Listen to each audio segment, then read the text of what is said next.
What game's this? Super Mario Odyssey.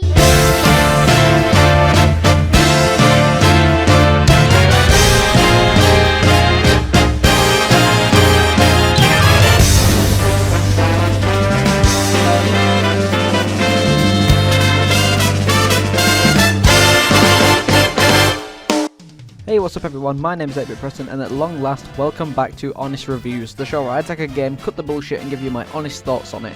In today's episode, I'm going to be fondling around with a game that I've been delaying an episode on for so long now, and I think it's just time I finally get this video out, because I've had it in the works for about, 2 months now, and I just left it to one side, which was obviously a poor decision on my account, because we've had not honest reviews for about 4 months now.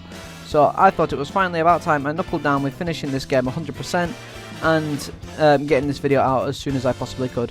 So welcome, at long last, to my honest review of Super Mario Odyssey for the Nintendo Switch. Without further ado, I suppose, let's go!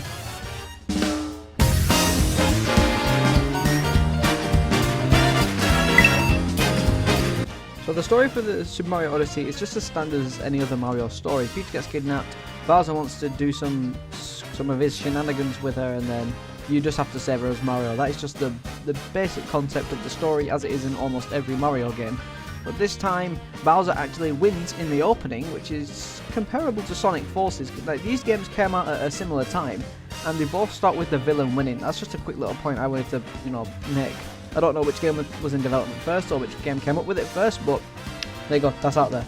Anyways, so this time Mario loses, and he comes across a little creature called Cappy in the Cap Kingdom, which he teams up with to stop Bowser once and for all, which is a nice little simple and condensed plot. And this is 100% the successor to Super Mario 64, the sequel to Super Mario 64, you could say, because it returns to that gameplay format of visiting different locations around the world, exploring them to your heart's content, and collecting power moons in this circumstance in those worlds. Collect as many as you can until you have them all, which is my preferred style of Mario game. I do love the old linear levels style of the original Mario games, especially Super Mario World's levels, because that is probably my favourite classic Mario game. But this is how you should make a Mario game, in my opinion, because it's just really fun and it gives the player so much more to do.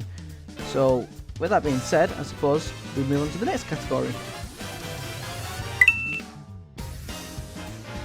In terms of gameplay, like I just mentioned, this game returns to the format used in Super Mario 64 and Super Mario Galaxy, as well as its sequel, which is an open world exploration to just collect as many moons as possible. A collectathon, really collectathon. Think Spyro the Dragon on PS1. So this, like I said, is my preferred format of Mario game, because it allows you to explore these simple yet really creative worlds, which Nintendo are fantastic at creating. I really don't understand how they do it personally. But yeah, the worlds in these games, there's a lot of them. They're all different from each other. There are some recycled elements in them, or similar occurring themes in some spots, but for the most part each world is unique from the next, and that is one of the best things about Super Mario Odyssey. It is, like, as the title suggests, as well as the logo, it's a journey around the world to collect the moons and stop Bowser, which is where it differs from Super Mario 64, as you don't go through magical paintings in Peach's castle, rather you travel the world, which I think is a little bit more, it's not more imaginative, but it's a little bit better, as it opens for more locations that maybe the player could relate to and compare it to other places, which gives it just an extra added sense of realism. But in terms of overall control and feel, this is the best Mario has ever controlled in a game to date, and I really hope they keep this control, because this is so fantastic.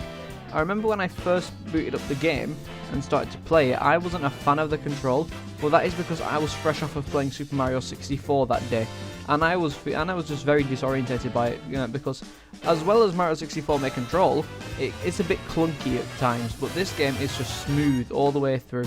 The momentum feels right, the overall moveset of Mario is perfect, the jumping distance, the weight, everything about Mario's control in this game is pretty much spot on. It is perfect. So control was never an issue for me in this game. Every mistake that I made that led to my death was my fault. I never ever blamed on the game. And in terms of polish, this game is very, very polished. I didn't encounter a single bug on my playthrough of this game 100%, which, you know, it obviously involves collecting 999 power moons, which was a lengthy process, but more on that later. In terms of all-around gameplay, it is smooth. So one of the new gameplay mechanics, and the main gameplay mechanic slash gimmick, is Cappy, Mario's new partner in crime, you could say. So what you do with Cappy is you throw him around to either increase your mobility, destroy objects, or capture different enemies and play as them, which is what Mario Odyssey's main selling point is. And I love this mechanic so much. Not the whole capturing enemies thing. While yes, it does add a lot of variety to the game, just Cappy in general, because traversing in this game has never ever felt so, you know, satisfying. Cappy allows for a huge new moveset for Mario that is complex to learn and get to, you know, get a grip of, to the point where you can use it to skip entire sections like people in speedruns do, because that is very difficult to do that, but just getting a general grip on it is not hard at all. But the one thing I must say, if you want to get into Mario Odyssey the second you boot it up, is don't have a negative attitude towards it, because when I first booted Mario Odyssey for the first time and played up to the Sand Kingdom, I dropped the game, and I didn't play it for 3 months after that. But then when I started to play it again, my next playthrough, which I used for the footage, I just fell in love instantly, because I had a better attitude towards the game. I didn't feel clunky in control because I didn't come off of another game at the time. I knew how to use Cappy because I had paid attention to what the game was telling me, and I also took the time to explore each area and appreciate how much there was to do, which is what really just made me realise, oh snap, this game isn't just a rehash of 64, this is its own legitimate game, and it is fun. That is the best part about this game, it is fun. The soundtrack is fantastic, the controls are great, the different mechanism of control is great, the mobility you have is great, everything about this game is pretty much great. I don't have any complaints with the overall gameplay of Super Mario Odyssey. That's just that. But I will say one thing, and that is certain moons are a pain in the ass for numerous reasons. Now this isn't like a gripe on the game I have as a whole, this is just something that is personal to me. Like some people might not mind these things because they say it'll add more stuff to the game, but me personally, I am not a fan. So first of all, the Jaxi mission, not the Jaxi, sorry, the taxi mission in the Sand Kingdom, where you have to travel around each world and find this taxi driver to basically have him see different sites with a resident from the Sand Kingdom. And once you go to each and every individual kingdom, you will get the moons. Or should I say the moon, there's only one moon for doing this. And it is very, very annoying. Excuse the noise in the background, it's very unprofessional. But yeah, it's an annoying mission, and there are some annoying moons as well in the game other than that. But don't let it, you know, take you out of the experience of the game. It is expected for some moons to be more challenging than the others, and to be more tedious than the others. That is just guaranteed. Not every moon will be straightforward or easy to grab, because that will just make the gameplay repetitive and boring. But then sometimes you'll get to a moon which you just don't like at all. For example, going back to Super Mario 64 again, because that is the best comparison I have to make with this game, the moons in Dire Dire Docks or Wet Dry World, they are some of my least favourite moons to get in the game, simply because of their difficulty and also because of the level layouts. One's completely underwater, one you have to completely change the level of water on that level, which means you have to constantly backtrack through the mission to get to the star that you need to get to, unless you know what you're doing, which can be very, very annoying, especially for new players. And it's just something that I have a gripe with, but that's just me personally. Don't let it take you out of the game if you don't mind it. But for me, that just it distracted me a tiny little bit from the overall experience. So in terms of experience and location, which I've talked about enough, let's talk about the locations you can visit. In terms of different locations and maps in Super Mario Odyssey, there are a total of 17. We start with the Cap Kingdom, proceed to the Cascade Kingdom, then to the Sand Kingdom, Lake Kingdom, Wooded Kingdom, Cloud Kingdom, Lost Kingdom, Metro Kingdom, the Snow Kingdom, Seaside Kingdom, Luncheon Kingdom, Ruin Kingdom, Bowser's Kingdom, Moon Kingdom, Mushroom Kingdom, Dark Side, Darker Side, and that is all. So yes, there is a large variety of places to visit in Super Mario Odyssey, and like I said earlier, each of them are very different from the last, whether that be because they have different colour of power moons, or whether because their aesthetic is just completely different. For example, Cap Kingdom is a very dark place, which is always nighttime, and it's a relatively small map. Cascade Kingdom is also known as Fossil Falls. It's about dinosaurs and an ancient land. The Sign Kingdom is just one huge area of desert. The Lake Kingdom is pretty much one big body of water. The Wooded Kingdom is in like a forest, but it also has like a steam workshop there. The Cloud Kingdom is just some platforms in the cloud, which is only used to fight Bowser, as well as an extra few moons after you finish the game the first time. The Lost Kingdom is a poisonous wasteland. The Metro Kingdom is inspired by New York City. The Snow Kingdom is one big land of snow. Seaside Kingdom is a big beach with a huge body of water. Luncheon Kingdom is a food-inspired kingdom with some lava around them, some pink lava. I don't know what it is exactly. The Ruin Kingdom takes you to like a big castle that has basically been destroyed, that is home to a dragon. Bowser's Kingdom is Bowser's Kingdom, which is inspired by Japanese buildings. Oh, voice crack. Moon Kingdom is on the moon, and it has a church for some reason. The Mushroom Kingdom is the original Mushroom Kingdom from Super Mario, which has Princess Peach's castle. Dark Side is towards the back of the moon, and Darker Side is the very far end of the moon, which is where the final challenge of the game is held. So by those brief descriptions, you can tell that each kingdom is very different from the last, not only just in aesthetic, but also in the presentation. Like you could, like if you've never seen them before, you can just imagine what they would be, just from the just how they sound. In terms of these locations' difficulties, yes, the game gets more difficult as it goes along. The game starts relatively easy, as most people, including myself, are able to get through the first few worlds of the game in no less than 2 hours. But then once you reach like the mid part of the game, which is roughly around Lost Kingdom to Snow Kingdom, the difficulty starts to amp up and moons start to get harder to find and they become more scarce. Now there are still the handful of easy moons that you're just basically given, but that doesn't mean the hidden moons aren't hard to find. Some of these moons you really do need to use your head for, and if you're not very good at solving puzzles, so let's say you play a game like Uncharted or Metal Gear, and you're very bad at them because you don't have, well, I wouldn't say you don't have a brain, but I wouldn't say you're not very good at solving puzzles or working out how to survive in a certain situation. You're not going to be very good in these kingdoms, and you might not enjoy them, because some of them do require some puzzle solving in order to get a moon if you don't just decide to look it up, which I had to do for a few moons, because some of these moons I was just scratching my head with and I had absolutely no clue what to do. So yeah, this game does get pretty challenging, especially the final challenge of the game, which is Darker Side, which is basically a Champions Road level, which upon my first few playthroughs I couldn't get past the first section, but after I found an easier way to pass the first section, the rest of it was just a breeze from there on. And in terms of these locations, the power moons, in terms of how many you can gather, it goes up and up and up throughout the game, because there will be more power moons to collect the further you go. And obviously the more progress you made in the game, the more power moons get unlocked. So, once again, similar to Super Mario 64. So that is just a basic rundown of each individual kingdom, and basically what you'll be doing in those kingdoms. If I had to say my favourite kingdom in the game, I honestly couldn't tell you, because I love Bowser's Kingdom for its music and its aesthetic, but I'm not a big fan of the gameplay it provides. I love Metro Kingdom's gameplay, but I think it's just a very overrated kingdom. People just say it's the best one because it's Mario mixing with humans, and we get to see a cartoon character in this real life situation, which yes is fair enough, but movies have done that all the time. Now fair enough, they might not be very good at adaptations, e.g. the Super Mario movie.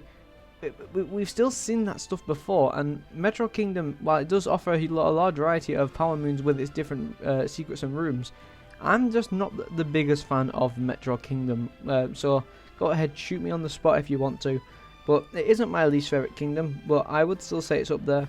Ruin Kingdom, while it doesn't have a lot to do in it, I just love the aesthetic and the boss fight that it comes with, so that is up there for me as well. But in terms of my least favourite kingdom, I'm definitely going to have to pitch it between Lake Kingdom and Sand Kingdom, because Sand Kingdom is far too big for its own good, and Lake Kingdom is, like, none of its Power Moons were necessarily fun to grab. So they are definitely towards the lower side. Same with Seaside Kingdom. As good as its aesthetic is, I don't like the water-based levels in this game, unfortunately. So that's it for locations. Let's talk about one of my favourite parts of every game, which is... That's right, of course it's a soundtrack. I am a sucker for game soundtracks because I personally feel that they connect with me more than real life music does, simply because they use a wide variety of instruments and themes, they match the scenario perfectly, and they're just overall great listens, especially Sonic the Hedgehog soundtracks. They are easily probably my favourite soundtracks, but Mario Odyssey soundtrack is again another fantastic one, just like Mario 64. It has a huge variety of songs, whether that be use of guitar to some serious music to Japanese theme music, and some calming waveside music, some space sounding music. Like, everything sounds different and it matches its kingdom perfectly. The soundtrack is really well done, and I think it is easily one of Mario's best soundtracks, on par with Super Mario Galaxy.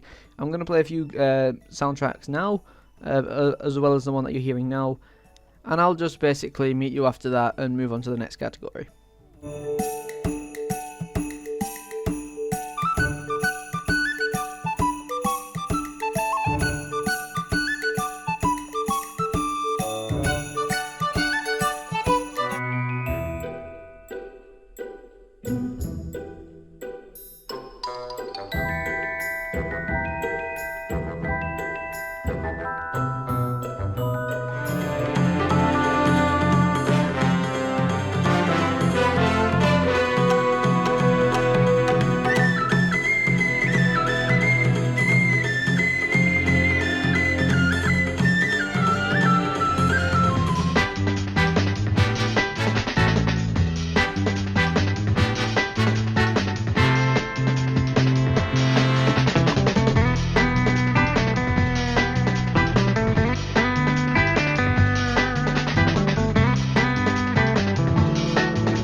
So as you can probably tell by that, this soundtrack is fantastic all around the edges, no matter whether that's just a MIDI sound effect or for a kingdom that you might not be fond of. This soundtrack has little to no faults. I cannot complain about any song in this track. I highly recommend you guys search it on YouTube, buy the official vinyl CD, whatever it's been released on. I might do it eventually, and just make love to it. Honestly, this is one of the best soundtracks in gaming history, and I couldn't recommend it more for just a casual listen, or whether or not you want to play it at someone's themed Mario birthday party, or whatever you might do. I know I certainly did that one time, especially with Mario 64 soundtrack as well, and I was proud of it. Everyone enjoyed it.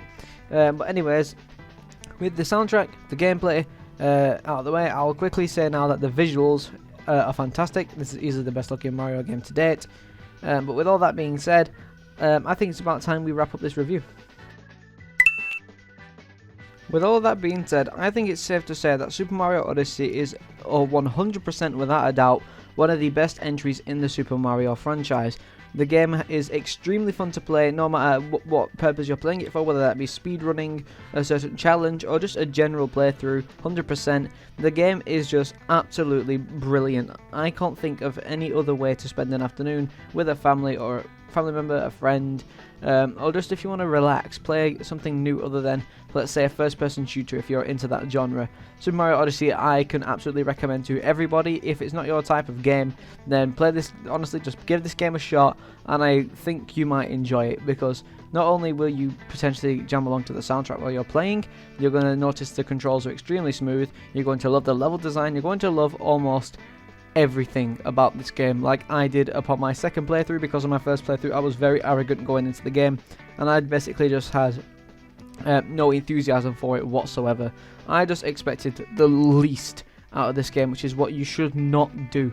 Raise your expectations before playing this game. Get hyped about playing this game, because it will not disappoint you if you have the right mindset, which I swear, I promise you now, this game you are going to put on your top 10 games of all time after you finish it, and you will not regret it, because I can say this confidently now. This is my favourite Mario game of all time. It is on my top 10 games of all time at this moment in time, and I can't see that changing for a long time. So overall, in my opinion, Super Mario Odyssey gets my stamp of approval, a solid 10 out of 10. And that's right, a perfect score. It's been a while since I've given a game a perfect score on honest reviews. And I think this is the first Mario game I've given a perfect score, because I don't remember what I gave Mario 64. So anyways, thank you all for watching the honest reviews. I'm sorry it took so long to get out.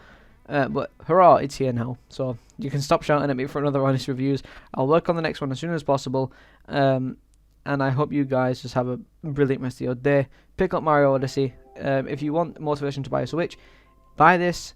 Buy a Switch for Mario Odyssey or Smash Ultimate. They are my two biggest recommendations.